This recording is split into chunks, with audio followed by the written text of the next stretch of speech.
Hey, it's Michelle Fox from Michelle Fox Beauty and Boss Babes Online, and I'm coming at you with some more ideas for holiday sales. We still have 2 whole weeks until Christmas, so it is not time to give up. It's time to dig deep.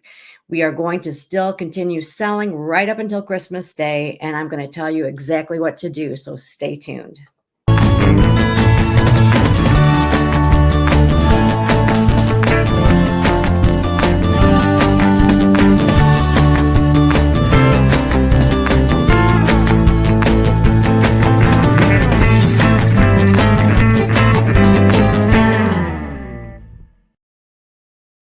So I always use myself as an example. I am in sales and I had an open house in early to mid November.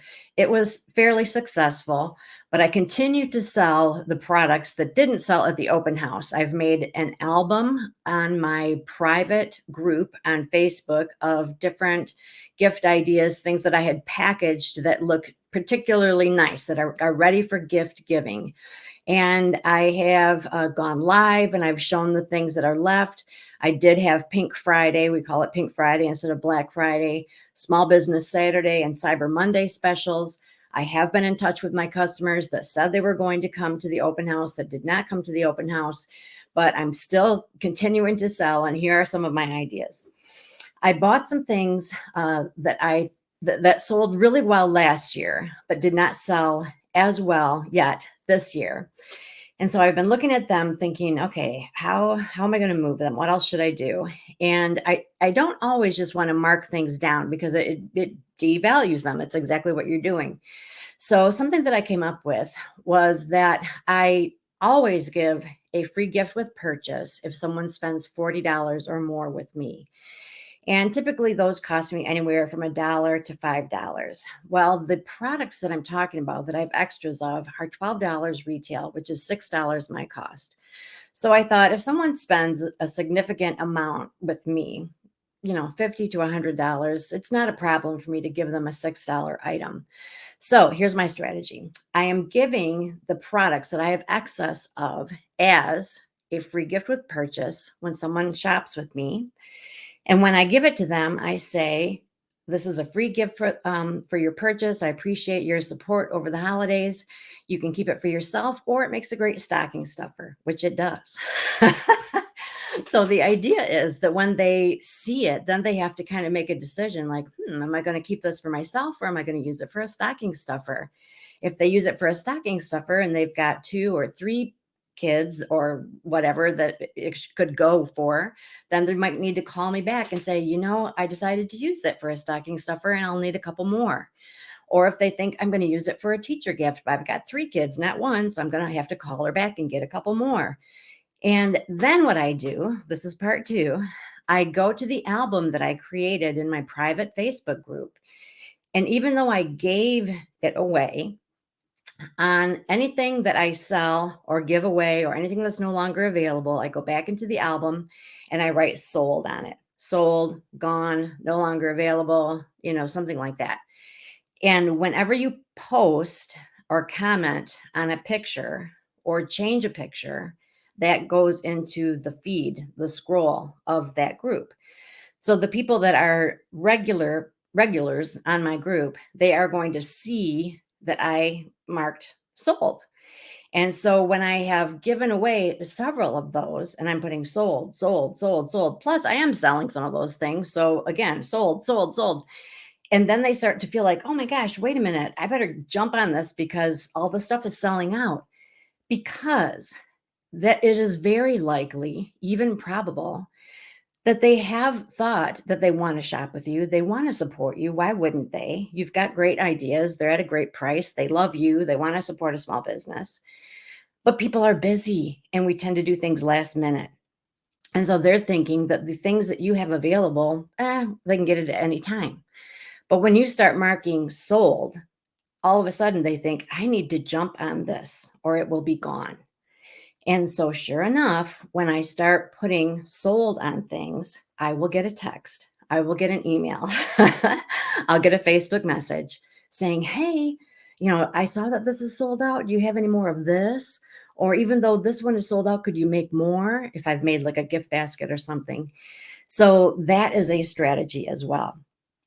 Also, this time of year, people are looking for donations for fundraisers. And so instead of just donating just anything, I'm looking at what did I already have packaged at my open house that I might as well give to this event, because if it doesn't sell, bottom line, I've wasted that packaging, right? Unless I want to leave it packaged until next year. So I'm going to give it to this event, and then again, I'm going to go back in my album and mark sold, gone, no longer available, last one, something like that. So all of these things are getting these products in front of people's eyeballs again, because like I said, anytime that you make any adjustment on Facebook, that there are notifications that are coming in front of people. It's also, they're just seeing it again, and it's reminding them that, oh yeah, I was going to get that. I need to do that. I need to do this right now. And so you'll be surprised that just that additional layer, and hopefully you've heard me talk about layering before, that you've talked about it, you've gone live, you've sent them a catalog, you have invited them to your open house, maybe they went to your open house, you had albums and different things happening over Pink Weekend and Small Business Saturday.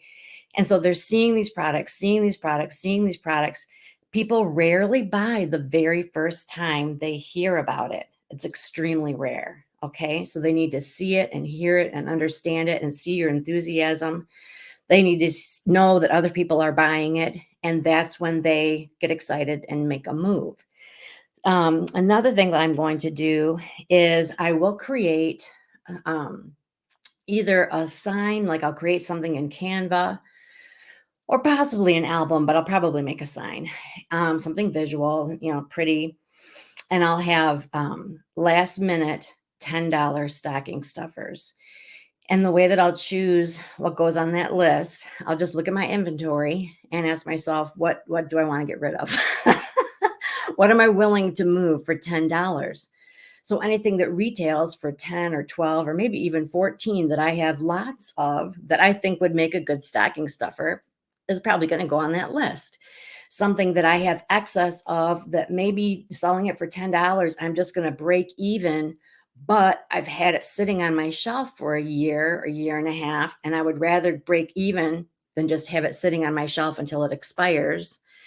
So I create that list and then I make a big deal out of it. I'm going to post it. I'll probably go live. I'll talk about it. I might have some kind of event where I show and tell, but I let people know that these items are regularly $10 to $20. And from now until Christmas Eve, while supplies last, they can get them for only $10. By now, they have been out and about looking for stocking stuffers, looking for small gifts, looking for teacher gifts, and seeing that, some of these things are kind of pricey and stockings are kind of big. They take a lot to stuff. So when you find something that is a nice, substantial thing that you could put in a stocking and it's $10, that's a good thing. That's a good deal. And so now they're thinking, oh my gosh, yeah. That's exactly what I need. I need one more stocking stuffer. I will get that $10, no problem. I'll take 3 of them. So you are just putting it in front of people. Again, do not think that you've done that too many times. There is no such thing as putting it in front of them too many times. I present it more like this is an opportunity. Hey, don't forget, quantities limited, going fast, just like they do at other stores. Think of how the commercials are changing the closer we get to Christmas. It's more of this kind of frenetic, almost like extended hours, trying to help you finish up that shopping, last minute blowout sale, those kinds of things. And people are like, yes, I've got to get this done. Thank you for helping me. So you want to tap into that vibe rather than, please buy my stuff. Please buy my stuff. There's a difference. You're saying, I want to help you. I'm working hard. I'm staying late. I'm slashing prices to make it easy for you. So you are their advocate. You are their holiday shopping advocate, their little elf, their holiday elf. And when you come across that way, they feel better about shopping with you in the sense that it's like a partnership almost, like, okay, oh, phew, she's here to help me. She's got my back. And like I said, bottom line, people want to help people. They want to help people they know, like, and trust. Your customers want to support you. They just don't always know how they can do that. Sometimes the products maybe that they've seen are out of their price range, or they just don't need that particular thing. So when you can actually specify something and it resonates with them, that's going to help them figure out how they can play a role in your holiday sales. So give that a try, and let me know in the comments how that works. And if you have any other ideas, please share that with us because we're all learning together. All righty. See you next time.